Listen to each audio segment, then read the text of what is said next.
Howdy! Now, I was going to wait and then just sort of kind of do a setup video of what I'm going to do, but I've decided, because I put that poll up, didn't I? Remember I put that poll up and said what do people want to see?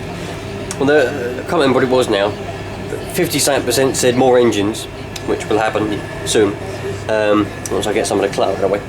And but a lot of people wanted to see a bit more CB related stuff, radios. Now, do you remember when I first was going to get the new, or get my Land Rover, the Discovery, sorted out, put the new clutch in and all that? Well, the plan was that I had in my head, I didn't say anything, I wanted to put like I was going to say the mother of all CB setups, it won't be the mother, it would be a really good CB setup, yeah? Do it all properly, put the aerial in the middle of the roof, get a reasonably good aerial, practicality as well, because some of you will argue, well, that's not the best one you can get. Yeah, but it's called practicalness, my friends. Practicalness. I can go under height restrictions, drive-throughs and everything with the aerial that I've got for it. And just do it all properly, you know, actually mount the radio properly in the car and everything, not just have it running around on the floor and all that. So the plan was, when I got the car back with a new clutch in it, and that's sort of mechanically sorted out, then I was going to put all the radio in it, and I planned on doing a proper video, like not just my usual way of bodging it up. I was actually going to explain how everything works, why you need to put the aerial in the middle of the roof, why you need to make sure it's got a good earth, or ground if you're American, and all this rubbish, you know, but it never happened. And I just kind of thought to myself, you know, there's some of you who have subscribed to me because of the radio videos, and you're not really getting them, so, and you voted on the poll for more radio videos, so I'm just kind of let you know what's going to happen. So, about 2 weeks, I suppose, yeah, it would have been 2, maybe 3 weeks, before I put the car into those idiots, the ones that messed it up, the cowboy ones, the transmission shop, I bought my aerial for it, with a new mount, and everything to go with it, ready to put on the car. So when I got it back, I was just going to put it straight on. But obviously, because it didn't really go to plan, did it, as we all know, it's kind of just sat in the corner there, and about 3 or 4 days ago I decided to unwrap it all and I put it all together, and that's when I decided, you know what, I'll just let you all know what I'm going to do, and then maybe you'll stick around, do you know what I mean? So this is what we've got down here. This is the whip for it. It's just a Springer, because like I said, it's got to be practical, isn't it? So it's got the 4.5 metre coax cable there. It's a 7-inch mag mount, all from Thunderpole. The whole lot I bought from Thunderpole. We've got the ground plane here. You know, I've never put one of these little ground planes on a mobile setup before, so I thought, you know, I'm going to try and just have a really good setup in the Land Rover now, just for fun, you know.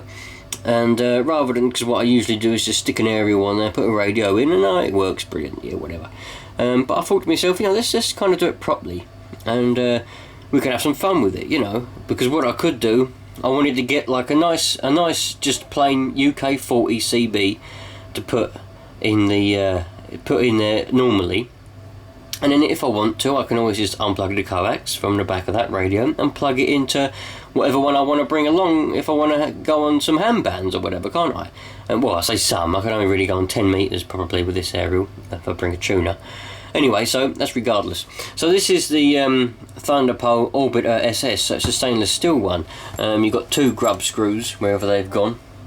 You've got the 2 grub screws in there, rather than just the one that you'd usually get.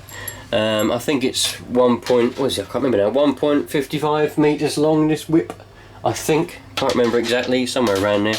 All stainless steel, none of it should corrode or do anything, hopefully.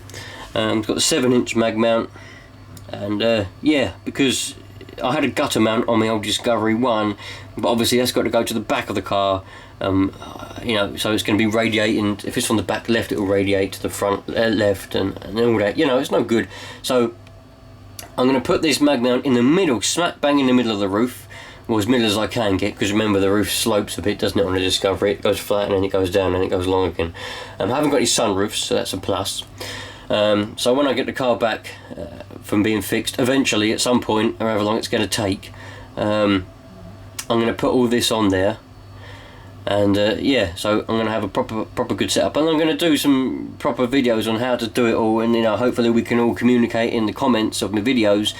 And if any of you got any ideas, you know, do this, it'll be better, do that, or you've done that wrong or whatever, then I can mess around and try and get it to be really good, as good as it can be anyway. So that's the plan, alright? That is the plan. So hopefully some of you that have subscribed for CB videos will stick around and just be a bit patient, especially ones, because I know some of you have actually got Discoveries or Defenders, and you've asked me several times what's the best way to set up your aerials in your cars. So hopefully I can show you how to do it now. Well, not now, but when I get the car back, well, when it's functional. I've lost a bit. I don't even want to do it now because I can't drive anywhere. If I go on the driveway and put it on the, I'm stuck to the driveway, aren't I? I can't go anywhere. I'm bloody stuck in the middle of houses. So I want to do it when the car's drivable. That way I can put the aerial on and drive around to an open space somewhere and set it up properly, because you want to set your aerial up in an open area. It's no good trying to set it up in the middle of a town or the middle of a village or wherever you live, because you're going to have interference and houses and things blocking it and everything. If you're going to do it properly, you want to do it in an open space. So yeah, that's the plan. Now, as long as this goes to plan, about 3-4 weeks ago I filmed a little bit where because I was having a bit of trouble setting the aerial up in the van, wasn't I? My van, pardon me, bit of SWR issues. So I've got the old mag mounts down there now. That's the old one. I've got another old one, an even older one on there now, but it's better. So I filmed a little bit. It weren't very good. It's a bit dark. It weren't very good. I weren't going to upload it, but I'm going to go back in time now and we'll watch that. Right, then you lot. Got any microphone? I think I left the radio in here. So I've got my little mag mount. I've got a spare sort of 5 minutes, 10 minutes. So I thought I'll just nip out here and just see if I can solve the issue. I've got this mag mount here. I've done a test on it with a multimeter in the garage, and it's working as it should do. The earth isn't mixing with the sort of antenna itself. There's plenty of resistance, but none of it is mixing over, if you know what I mean. So we haven't got any cross connections or anything going wrong with this mag mount, and I don't think a Springer fits in there. I can't remember, so just for the time being I've put this on, but I can't go into drive-throughs with this. I'm a bit not very bit hesitant to leave it on there. But anyway, so I've got my analyzer. It's very old, and I don't think it's working properly, but we'll deal with that in a minute. So I've got my microphone here for the radio, so if it does actually get a good SWR, I'll quickly plug the radio in and see if I can get a quick contact, see if it works while I'm sitting here on the driveway. So let's put this on the roof and just run the cable in here for now, and we'll see if we can get it to get a good SWR. Right, so there we go, on the old roof there alongside the other one. So here we've got it plugged into the top of our analyzer. So I haven't set that. I've got the tuning ring set in the middle at the moment, so we'll just see where we are. So we've got very high SWR on 27. It's going down. There we go there. Yeah, it goes down. But I want it to be around about there somewhere. So let's tune those rings a little bit and see what we get. Right, so just by moving the rings up near into the top rather than being in the middle, move them up sort of near the top, and now I've managed to get a reasonable SWR. Go to 781 roughly, got 1.2. so if we go down near to the bottom of the CB band, or well past it now, anyway 1.5, so it's perfectly fine, all right up to near channel 40. Channel 40, gone past channel 40. Channel 40, 1.4. I'd call that pretty good. So I'm going to quickly plug the radio in and see what happens. Right, so a little bit awkward setup. I haven't actually placed the radio anywhere, so right, and only got some noise anyway. Right, so let's hold this between my legs. Now only one of these buttons work. That's it, it'll go up, but it won't go down. So let's see if I can get to 19.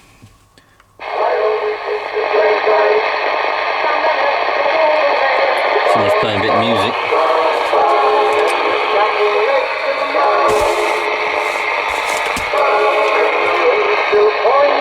Anyone out there on the 19, just for a quick rig check, please. I don't think I'll better get over that noise. Not noise, the music that someone's playing.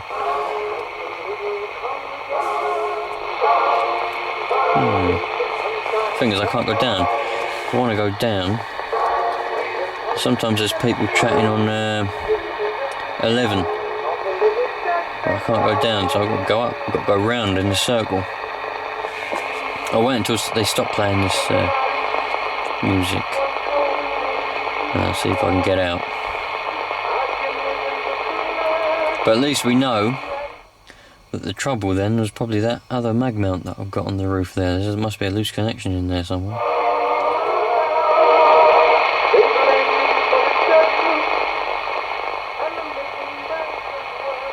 I'll try again, but I won't. Maybe I'll get someone local.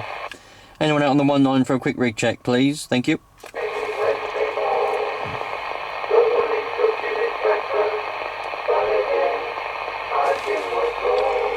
Alright, let's go. 20.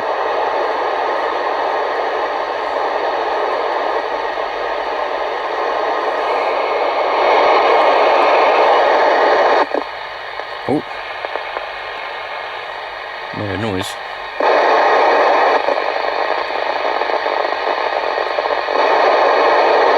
Sometimes there's people on the 35. Anyone out there on the 35? Anybody on the 35? Just for a quick rig check, please. Anyone on the 35 for a quick rig check? Thank you.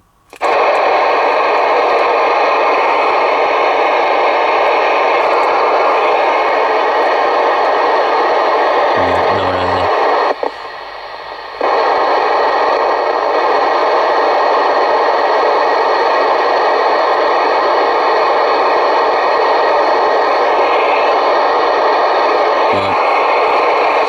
Who's about on the 11? Anyone around on the 11? I just need a quick rig check, please. Anyone on the 11 for a quick rig check?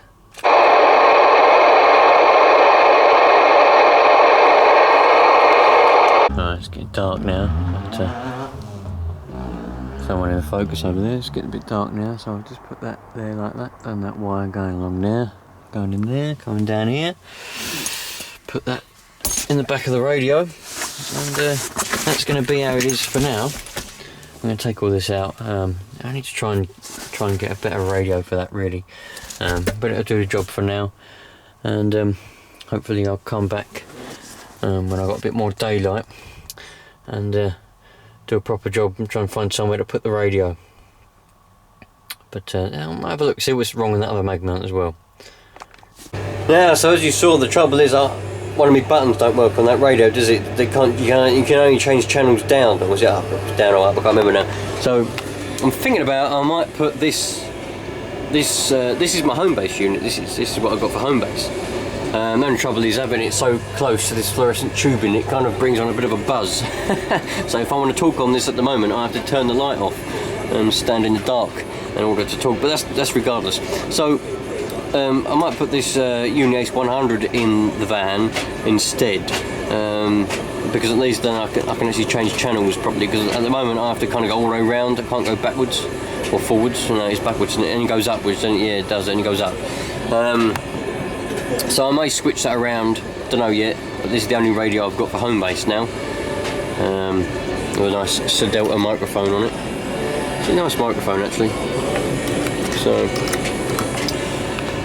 there we go, my friends.